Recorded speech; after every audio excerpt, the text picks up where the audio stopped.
Good morning, girls. So we take it up the Duchess of Malfi with Act 2, Scene 4, since I had done till Scene 3. We begin with a conversation between Cardinal and Julia. Cardinal is the Duchess's brother, and Julia is old Castruccio's wife. Castruccio, if you remember, was a man who had wanted to be a nobleman and was asking advice from Bossola. So Julia is Castruccio's wife. Now Julia is having an affair with the cardinal. So the very scene is a scene that depicts religious hypocrisy. Okay, cardinal, a man of religion, is having an affair with another man's wife. Okay, and they are, you will find in the first two speeches, they are lying in the name of religion. Alright, so let me read out. Cardinal says to Julia, "Sit, thou art my best of wishes. Prithee tell me, what trick didst thou invent to come to Rome without thy husband?" Means, what lie did you say to come to Rome without your husband, that is Castruccio? And Julia says, "Why, my lord, I told him I came to visit an old anchorite here for devotion." Okay, so here Julia has been lying in the name of law. She says she has come to visit for some religious purpose to Rome and for devotion, for the purpose of devotion, and thus has left her husband alone and has come on her own to have this affair with the cardinal, to meet the cardinal. So they are lying therefore in the name of law, in the name of religion.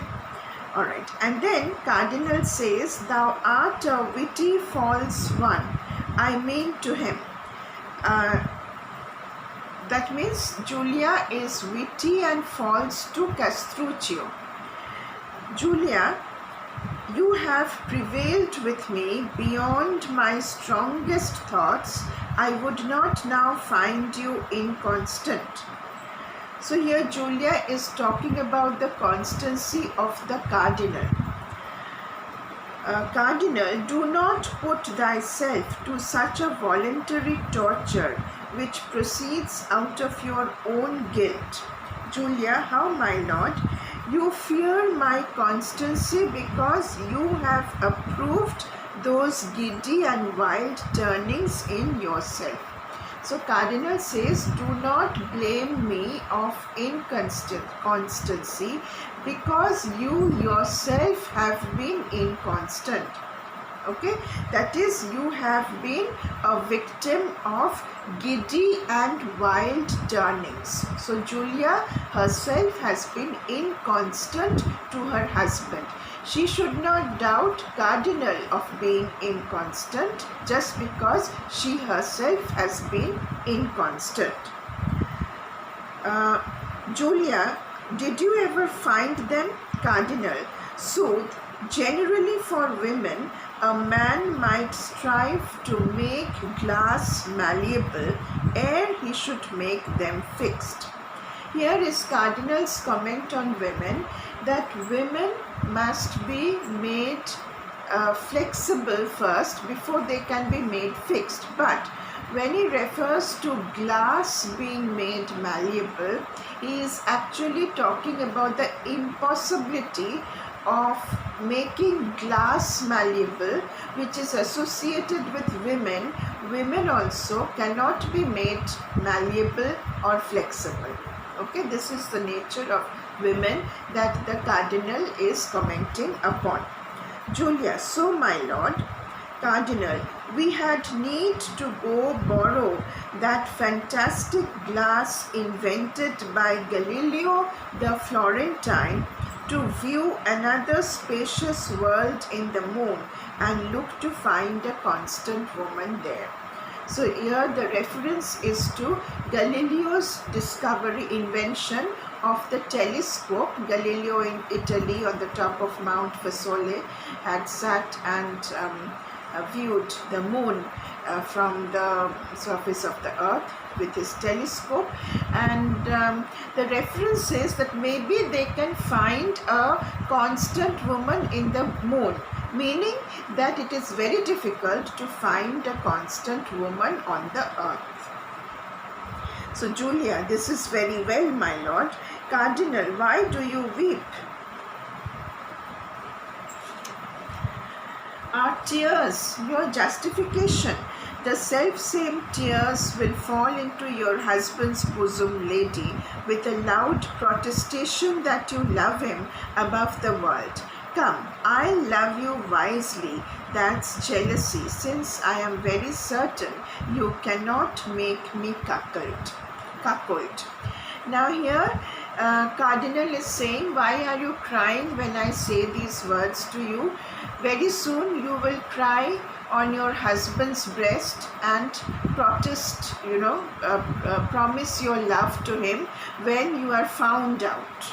Okay, that means for economic security, a woman who has been giddy and inconstant will go back to her husband and then weep tears and then give protestations of love to get back her place in the social security system.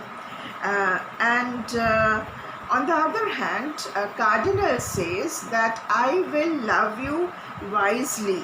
That's jealousy, since I am very certain you cannot make me cuckold. The reference is that Castruccio, the old man, had not loved her properly, had not given her enough love, and that is why he has been made a cuckold. Cuckold is a cheated husband. So he has been made a cuckold, but Cardinal will not do so. Cardinal will love wisely.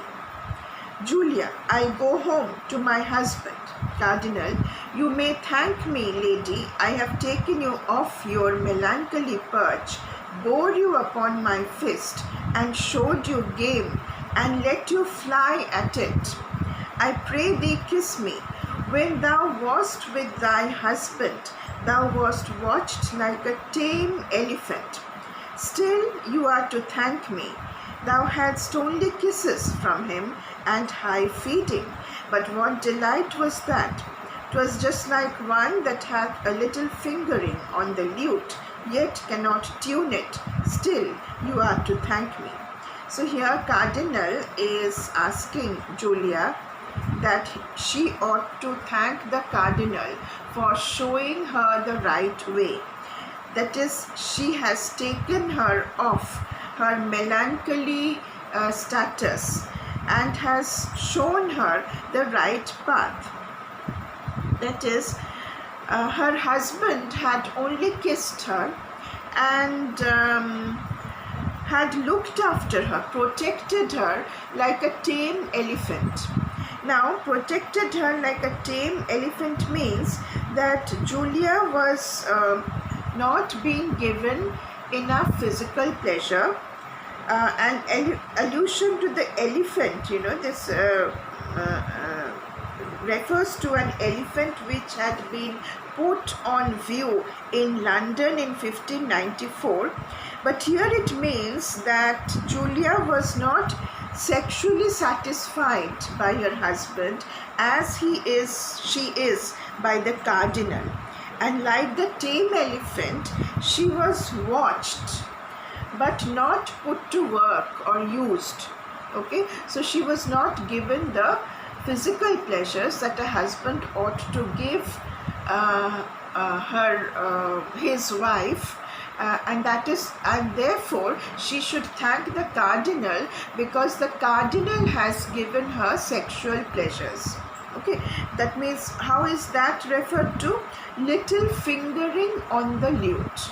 Little fingering on the lute means giving a little of sexual pleasures that the Cardinal has given her. But the husband, Castruccio, had only protected her, given her good food, and had given her only kisses. But that has made him a cuckold. That does not keep a woman from being constant.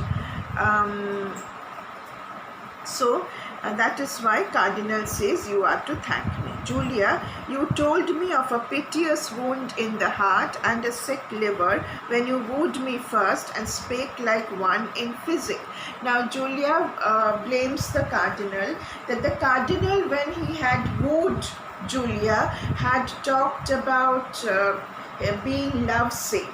Okay, physic, Physic, spake like one in physic means being lovesick, and now he is asking for gratitude from Julia. Okay, so these, it means to say that these adulterous affairs have no respectability. They ultimately they turn out to be very desiccating, very disrespectful for the woman, and the woman falls down in the eyes of society as well as in the eyes of the lover. Okay, so Julia here, therefore, had a certain status as Castruccio's husband, but in the eyes of Cardinal now, she has been, delegated to a derogatory position where she has to be grateful to the Cardinal. So now enters a servant, and Cardinal says, "Who's that? Rest firm, for my affection to thee, lightning moves slow to it." Servant, "Madam, a gentleman that's come post from Malfi desires to see you. Let him enter, I'll withdraw." "And who has come?" The servant announces that your husband, old Castruccio, is come to Rome, most pitifully tired with riding post. So it is Castruccio who has been riding all the way to Rome.